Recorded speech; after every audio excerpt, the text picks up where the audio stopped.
오늘 말씀은 어떻게 하면 내 인생에도 열매가 있을 수 있을까? 어떻게 하면 우리 인생에 열매를 생산해낼 수 있을까 하는 말씀입니다. 7월이 되면은 떠오르는 한 편의 시가 있습니다. 바로 이육사의 청포도라는 시입니다. 청포도 이육사. 내 고장 7월은 청포도가 익어가는 시절, 이 마을 전설이 주저리 열리고 먼데 하늘이 꿈꾸며 알랄이 들어와 박혀 하늘 밑 푸른 바다가 가슴을 열고 흰 돛담배가 곱게 밀려서 오면 내가 바라는 손님은 고달픈 몸으로 청포를 입고 찾아온다고 했으니 내 그를 맞아 이 포도를 따 먹으면 두 손은 한뿍 적셔도 좋으련 아이야, 우리 식탁엔 언쟁반에 하얀 모시 수건을 마련해 두렴. 내 고장 7월은 청포도가 익어가는 시절이라는 이 청포도라는 시 때문에 7월이 되면은 청포도가 익어가는구나 하는 것을 알게 했던 시입니다. 시인의 이름은 본래 이월록입니다. 그런데 이 이월록이란 이름보다 일제에 의해서 수감되었던 수감번호, 그것이 바로 264번 264였기 때문에 그의 이름은 이육사라고 알려져 있습니다. 청포도라는 시에서 시인 이육사가 그토록 소망했던, 내가 바라던 손님, 그분이 언제 오시나 했던 이 손님은 그의 고향 경북 안동의 청포도가 익어가는 그 평화로움을 빗댄 바로 대한 독립이라고 하는 열매를 그토록 소망하고 또 소망했던 것입니다. 이육사의 청포도라는 시처럼 우리 주님도 우리들에게 알랄이 들어와 박힌 탐스러운 청포도 같은 열매를 맺었으면 하는 소망을 갖고 있습니다. 그래서 예수님은 오늘 요한복음 15장 포도나무 비유를 통해서 우리가 열매를 맺을 수 있는 방법이 무엇인가를 기록해 놓은 것입니다. 요한복음 15장은 포도밭에서 일하는 농부가 하나님으로 나옵니다. 그리고 참 포도나무는 예수님으로 나오고요, 그리고 참 포도나무에 달려있는 그 가지, 포도 열매를 맺는 그 가지를 바로 성도라고 하는 그림 언어로 나타내 준 말씀입니다.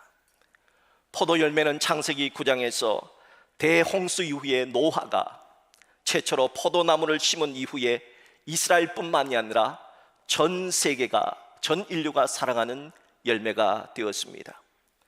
하나님은 이런 포도나무를 자주 하나님의 백성으로 비유하곤 했습니다. 하나님은 이 세상의 민족 가운데 가장 작은 민족인 이스라엘을 하나님의 백성으로 선택해 주셨습니다. 또한 우리같이 미약한 자도 하나님께서 선택해 주셨습니다. 그리고 이스라엘 민족에게 제사장 나라가 되라는 사명을 주셨습니다. 또한 우리들에게도 여러분 각자의 가정과 가문과 여러분의 일터에, 직장에 귀한 제사장 사명을 감당하라고 제사장의 사명을 주셨습니다. 제사장은 다른 사람을 위해서 중보 기도해야 됩니다. 제사장 나라는 다른 민족을 위해서 중보 기도해야 하고, 제사장은 한 가문에 여러분의 일가 친척들을 위해서, 여러분의 직장 동료들을 위해서 중보 기도해야 되는 사명자들이 바로 제사장의 사명자입니다. 우리는 그런 사명을 받았지만 이스라엘 백성들은 그 사명대로 살지 않았습니다. 첫째도 이스라엘밖에 몰랐고, 둘째도 이스라엘밖에 몰랐고, 셋째도 오직 이스라엘 자신들밖에 몰랐습니다. 심지어 기도해야 할 다른 민족을 향하여 열등한 민족이라고, 지옥의 땔감이라고, 이방인이라고 멸시했습니다. 각 가정의 제사장이요, 각 직장의 제사장인 우리들은 어떻습니까? 정말 우리들은 우리 회사 사장님을 위해서 기도합니까? 동료 직원들을 위해서 기도합니까? 내 부하 직원들을 위해서 기도합니까? 우리들도 별반 다르지 않아요. 하나님은 이걸 보고 가슴 아파했습니다. 제사장의 사명을 잃어버린 포도나무들을 보고 가슴 아파하셨습니다. 하나님은 이사야 선지자를 통해서 분명 좋은 열매를 기도했건만 이게 웬일이냐며 한탄하고 계십니다. 이사야 5장 4절에 하나님의 말씀을 들으십시오. 내가 좋은 포도 맺기를 기다렸거늘 들포도를 맺으면 어찌 됨인고. 하나님의 한탄이 들리십니까? 하나님은 한탄만 하신 것이 아닙니다. 해결책을 주셨습니다. 우리들이 다시 좋은 열매를 맺을 수 있는 방법을 가르쳐 주셨습니다. 예수님을 참 포도나무로 이 세상에 보내주신 성육신의 사건입니다. 그래서 오늘 본문 요한복음 15장 1절을 자세히 보세요. 나는, 예수님이 말씀하십니다. 나는 참 포도나무요 라고 했습니다. 예수님은 그냥 포도나무가 아닙니다. 참 포도나무라 했음을 주목해야 합니다. 예수님이 참 포도나무라 하시면 예수님 이전에 있었던 참 포도나무는 참 포도나무가 아니었다는 뜻입니다. 예수님 이전에도 아브라함과 이삭과 야곱과 요셉과 같은 믿음의 족장들은 분명 좋은 포도나무 역할을 했습니다. 하지만 그들은 참 포도나무는 아니었습니다. 분명 예수님 이전에도 온니엘과 예후, 삼갈, 드보라, 사무엘과 같은 사사, 좋은 포도나무 역할을 했지만, 그러나 그런 좋은 포도나무 역할을 했던 사사들 역시 참 포도나무는 아니었습니다. 분명 예수님 이전에도 다윗 왕처럼 아사 왕이나 여호사밧 왕이나 히스기야 왕이나 요시야 왕과 같은 좋은 왕들이 있었습니다. 그들은 좋은 포도나무 역할은 했습니다. 하지만 그들은 훌륭한 왕이었지만 참 포도나무는 아니었습니다. 또한 예수님 이전에도 이사야, 예레미야, 에스겔, 다니엘, 호세아, 요엘, 아모스, 오바다, 요나, 미가, 나움, 하박국, 스바냐, 하케, 스가랴, 말라기와 같은 선자들도, 세례 요한과 같은 선자들도 있었습니다. 그들은 분명 좋은 포도나무 역할을 했습니다. 하지만 선지자들도 참 포도나무는 아니었습니다. 그들은 모두 참 포도나무 대신 예수님에 대한 예표요, 그림자였습니다. 진정 이 세상에 오신 참 포도나무는 오직 예수 한 분뿐입니다. 그 이유는 죄를 이기신 메시아는 오직 예수님밖에 없기 때문입니다. 그 이유는 죽음을 이기시고 부활하신 메시아는 오직 예수 그리스도 한 분뿐이기 때문입니다. 그래서 하나님의 포도원에는 여러 개의 포도나무가 있는 것이 아니라 오직 한 개 참 포도나무만 있다, 그렇게 표현을 했던 것입니다. 여러분들은 포도나무 한 그루에 포도가 몇 송이쯤 달린다 생각하십니까? 제가 예전에도 말씀을 드렸는데 일반적으로 포도나무 한 그루에 50에서 100개의 송이에 100송이 정도가 열린대요. 그것도 많지요. 자, 그렇다면 최고 기록은 몇 송이일까요? 200송이? 300송이? 400송이? 500송이? 1000송이? 놀랍게도 기네스북의 기록에 따르면 3000송이, 일본에서 포도나무 한 그루에 3000송이가 달렸습니다. 그런데 이 기록을 깨버렸습니다. 누가? 대한민국의 전북 고창군에 있는 희성 농장에서 포도나무 한 그루에 4000송이를 생산해낸 겁니다. 그래서 기네스북 기록을 바꿔버렸다는 겁니다. 하나님의 포도밭에도 어마어마한 포도송이들이 달려 있습니다. 그렇다면 참 포도나무 대신 예수님이 원하시는 열매는 뭘까요? 농부 대신 하나님이 원하시는 열매는 어떤 것일까요? 여기서 말하는 포도나무는 상징이라는 것을 알 수 있지요. 어떤 열매를 주의 백성이 맺기를 원하시느냐? 하나님이 원하시는 열매는 두 가지입니다. 첫 번째 열매는 우리 모두가 구원받아 천국 가는 겁니다. 사랑하는 성도 여러분, 여러분들이 이 세상에 잘 살다가 죽음 이후에 천국 가야지, 죽어서 지옥 가면은 그것은 무슨 인생이 좋은 인생이라고 말할 수 있습니까? 여러분, 구원의 열매, 이것을 하나님이 원하시는 것입니다. 그 누구도 지옥 가서는 안 됩니다. 두 번째 하나님이 원하시는 열매는 성령의 9가지 열매입니다. 사희화, 사랑, 희락, 화평, 그리고 오자양, 오래 참음, 자비양성, 충언절, 충성과 온유, 절제라는 성령의 9가지 열매입니다. 우리가 어떻게 하면 구원의 열매, 성령의 9가지 열매를 맺을 수가 있을까요? 오늘 성경은 우리에게 두 가지를 가르쳐 줍니다. 첫째로 하나님이 원하시는 열매를 맺는 방법은 예수님께 딱 붙어 있기입니다. 오늘 본문인 요한복음 15장을 자세히 살펴보면 반복해서 나오는 구절이 두 구절이 있습니다. 바로 내게 붙어 있어, 예수님께 붙어 있어 라는 구절과 내 안에, 예수님 안에라는 구절이 반복해서 나옵니다. 우리가 주님이 원하시는 열매, 구원의 열매와 성령의 열매를 맺으려면 참 포도나무신 예수님께 딱 붙어 있으면 열매를 맺을 수 있다는 뜻입니다. 이걸 다른 말로 접붙임이라고 말합니다. 여러분, 접붙임이라고 하는 것은 참 놀라운 기술입니다. 시골에서 접붙임을 합니다. 이것은요, 맛없는 들포도라도 잘라가지고 맛있는 포도나무에 접붙임을 하면은 열매는 맛있는 포도 열매를 맺게 되는 아주 신통방통한 일이 일어나는 것입니다. 인류의 조상 아담과 하와의 타락 이후에 인간은 들판에서 자라난 들포도나무와 같습니다. 아무 맛도 없는 들포도, 떨기만 하고 시기만 한 들포도 말입니다. 그런데 하나님이 그런 들포도 같은 우리를 잘라서 유일한 참나무 대신 예수님께 접붙임을 해 주신 것입니다. 이것이 우리들이 예수님을 믿게 된 이유요, 우리들이 하나님의 아들, 딸이 된 이유입니다. 하지만 우리가 아직 참 포도나무 대신 예수님께 접붙임을 당했다 할지라도, 우리가 예수를 믿다 할지라도, 우리가 교회에 와서 앉아있다 할지라도 아직 우리 속에는 들포도의 못난 악한 성품이 많이 남아 있다는 것이 사실입니다. 교만, 탐욕, 이기심 등 각종 죄악들이 우리 속에 많이 남아져 있습니다.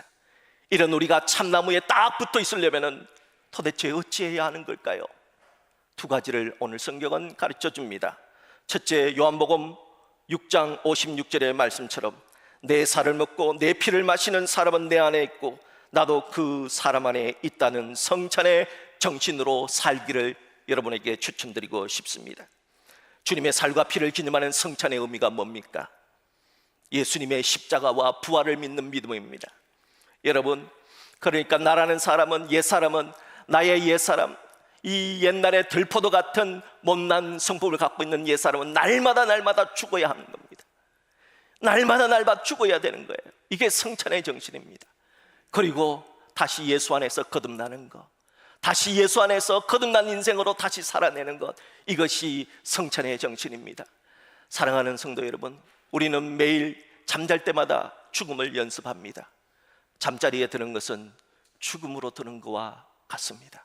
여러분, 잠자리에 들 때 여러분들이 나는 오늘도 예수님과 함께 십자가에 못 박힌다, 못 박혀 죽었다는 정신으로 잠자리에 드십시오.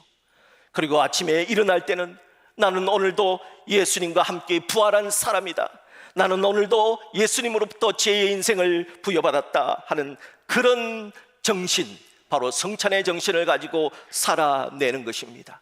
이런 십자가와 부활의 정신을 가지고 살아내는 것이 바로 예수님께 딱 붙어 살아가는 정신인 것입니다. 예수님께 딱 붙어 살아가는 여러분 되시기를 주의 이름으로 축복합니다.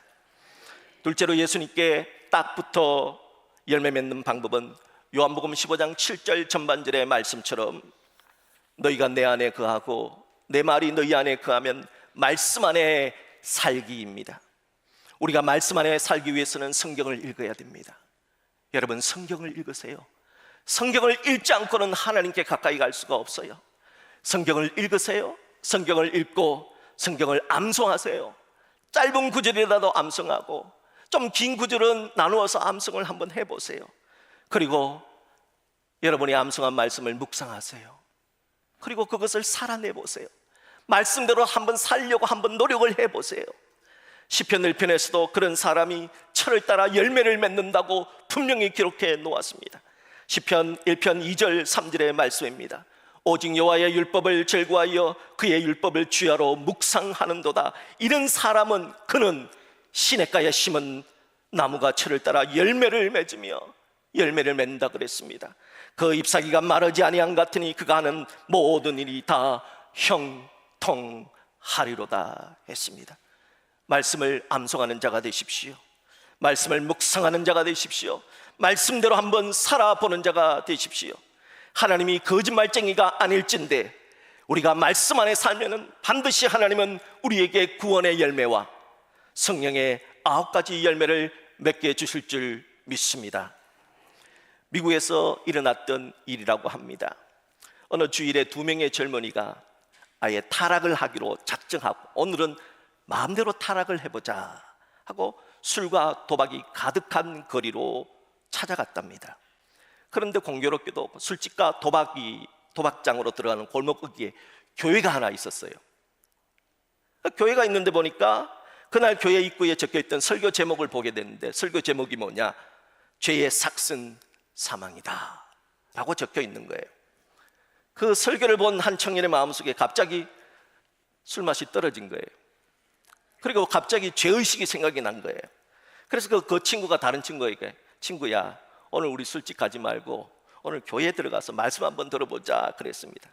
그러자 그 친구는 무슨 소리냐고, 술 마시러 왔으면 술을 마시고 타락하려고 왔으면 타락해야지, 우리가 그렇게 거룩한 곳에 들어가면 안 된다고 얘기했습니다. 그러니까 두 사람이 갈라졌습니다. 결국 한 청년은 처음 결심한 대로 술과 도박의 골목으로 들어갔고, 또 다른 한 청년은 그날 교회로 들어갔습니다. 그날 교회로 들어가서 말씀을 들었던 그 청년은 그곳에서 예수님을 구세주로 영접하게 됩니다. 그날 예수님을 영접한 청년은 그로부터 30년의 시간이 지난 후에 미국의 대통령으로 취임하게 되었습니다. 그가 바로 미 합중국의 22대, 24대 대통령이었던 클리블랜드 대통령입니다. 클리블랜드가 대통령에 취임하는 순간 30년 전에 교회를 거부하고 술과 도박장을 선택했던 다른 친구는 그 시간 감옥에서 자신의 친구가 대통령으로 취임하는 소식을 듣게 되었다 합니다. 한순간의 선택이 그 두 사람의 인생을 이렇게 다르게 만들어 버렸던 것입니다. 사랑하는 성도 여러분, 물을 떠난 물고기는 죽습니다. 포도나무에 붙어있지 않는 가지는 역시 말라 죽습니다. 우리가 그리스도인이라면, 예수님께 붙어있지 않으면 우리도 말라 죽습니다. 예수님께 붙어있지 않는 그리스도인 역시 슬피 울며 이를 가는 인생이 된다는 것을 깨달으시고, 어떤 상황 속에서도 예수 안에 딱 붙어있는 여러분 되시기를 주님의 이름으로 축복합니다. 둘째로, 하나님께서 원하시는 열매를 맺는 방법은, 첫째가 딱 붙어있는 방법이라면 둘째는 뭐냐 하면 가지치기입니다. 요한복음 15장 2절은 하나님이 가지치기를 하신다 하는 말씀입니다. 자, 본문 2절 합독합니다. 무릇 내게 붙어있어 열매를 맺지 아니하는 가지는 아버지께서 그것을 제거해 버리시고, 무릇 열매를 맺는 가지는 더 열매를 맺게 하려 하여 그것을 깨끗하게 하시느니라. 아멘. 하나님께서는 우리에게 가지치기를 하십니다. 우리 인생에 개입해서 가지를 치십니다. 이유는 하나입니다. 열매를 맺게 하기 위해서입니다. 여러분, 가지치기라고 하는 것은 풀이나 나무나 덩굴 식물의 생장이나 생산에 필요 없는 부분을 잘라내는 겁니다. 또 보기 싫은 부분을 잘라내는 겁니다. 보기 싫은 흉한 열매를 잘라내는 겁니다. 생장에 좋지 않은 모든 부분을 제거해 버리는 일입니다. 여러분, 포도주를 좋아하는 사람들, 포도주 와인, 포도주 소믈리에, 최초의 포도주 소믈리에는 누구예요? 노아입니다. 노아. 그래서 포도주 소믈리에가 그런 얘기를 하더라고요. 이 노아에 대한 얘기를 하는 거예요. 어떻게 아냐 그랬더니, 그분들이 이 포도주 소믈리에는 창세기 성경에 나오는 노아부터 공부를 한다는 거예요. 노아가 첫 번째 포도주를 맛본 포도주 소믈리에이기 때문입니다. 포도는 기독교의 전파와 함께 전 세계에 포도나무와 와인이 함께 전파가 되었지요. 그래서 포도는 전 세계 사람들에게 환영을 받는 과일이 되었습니다. 그래서 포도나무를 재배하는 농부는 어떻게 하면 더 좋은 포도, 더 좋은 와인을 얻기 위해서 연구하고 엄청난 연구를 했습니다. 수백 년 연구를 통해서 얻은 결론이 뭔지 아십니까? 가지치기입니다. 가지치기. 가장 좋은 포도주는 한 밭에서 90%를 다 잘라낸답니다. 그럼 10%만 가지고 그걸 와인을 만들면 최고급 포도주가 된다고 그래요. 여러분, 놀랍지 않습니까? 그렇게 많이 버린다니 우리는 아까워서 못 버리죠. 그래서 많이 잘라내지 않아서 가지치기를 적게 하면 적게 할수록 와인의 퀄리티가 떨어진다 하는 것입니다. 가지치기의 목적은 너무나 명백합니다. 그것은 바로 좋은 열매를 맺기 위해서입니다. 성경에는 얼마나 많은 인생들이 하나님께서 가지치기를 하시는가 하는 이야기를 등장합니다. 얼마나 많은 쓸모없는 인생들이 하나님께서 가지치기를 하셔서 열매 맺는 인생이 되었는가 하는 것을 기록해 놓았습니다. 믿음의 족장이 된 아브라함, 이삭, 야곱, 요셉, 하나님이 엄청나게 가지치게 했습니다. 여러분, 성경의 창세기에서 가장 많은 분량을 차지한 족장의 이야기가 누구냐? 야곱입니다. 야곱이 하나님께서 야곱의 이야기가 많다는 뜻이 뭡니까? 하나님이 그만큼 야곱의 인생에 개입해서 가지치기를 많이 했다는 뜻입니다. 야곱은 속이다라는 그의 이름에 걸맞게 복을 받기 위해서는 거짓말도 서슴지 않았던 속이는 사람이요, 수단 방법 가리지 않고 목표를 달성했던 열정의 사람입니다. 야곱은 분명히 쌍둥이 동생으로 태어났습니다. 그런데 자신이 형이 되기 위해서 팥죽 한 그릇으로 배고픈 에스형을 속여서 장작근을 빼앗아 버렸습니다.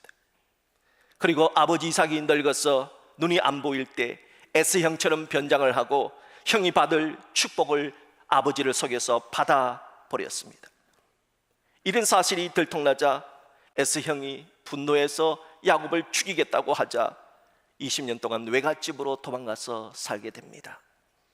그 20년 동안 외갓집에 살면서 이 야곱은 뿌린 대로 거둔다는 말처럼 외삼촌에게 10번이나 속임을 당하게 됩니다. 그 대표적인 사건이 바로 결혼 사기 사건 라헬의 이야기입니다. 야곱은 그 당시에는 건친혼이 있었던 시대입니다. 그래서 야곱이 외갓집에 도망을 갔는데 외갓집에서 보니까 라헬이 너무 예쁜 거예요. 라헬을 보고 첫눈에 반해버린 겁니다. 그래서 라헬과 결혼한다는 조건으로 7년 동안 공짜로 머슴살이를 해주겠다, 그렇게 약속을 했습니다. 7년 머슴살이를 끝내고 드디어 라헬과 결혼을 했습니다. 첫날 밤을 보냈습니다. 그리고 다음날 눈을 떴더니 이게 웬일입니까? 라헬이 아니라 레아더라. 결혼 사기지요. 명백한 결혼 사기입니다. 이렇게 결혼 사기를 당한 야곱은 라헬을 얻기 위해서 또다시 7년, 무려 14년을 일을 해서 드디어 라헬을 아내로 맞이하게 됩니다. 그 후에 6년은 정말 죽을 똥 살 똥 일해서 그의 재산을 모으게 됩니다. 10번의 사기와 가정고생을 당한 타향살이 20년의 삶을 적고 드디어 집으로 돌아갈 때가 되었습니다. 하지만 야곱은 야복강을 건너지 못합니다. 왜냐하면 야복강을 향해서 에스형이 400의 군사를 이끌고 동생 야곱을 죽이겠다고 지금 오고 있다는 소식을 들었기 때문입니다. 야곱은 죽을 것만 같았습니다. 이번에 형님을 만나면 형이 나를 죽일 거다. 이래는 나는 죽었다. 어떻게 하면 되냐? 그날 밤 야곱은 야복강에서 밤이 새도록 씨름을 합니다. 하나님의 천사가 밤새도록 씨름합니다. 하나님이 천사가 새벽이 되었으니까 나 좀 놔주라고 그럽니다. 그때 이렇게 말합니다. 당신이 내게 축복하지 아니하면 가게 하지 아니하겠나이다.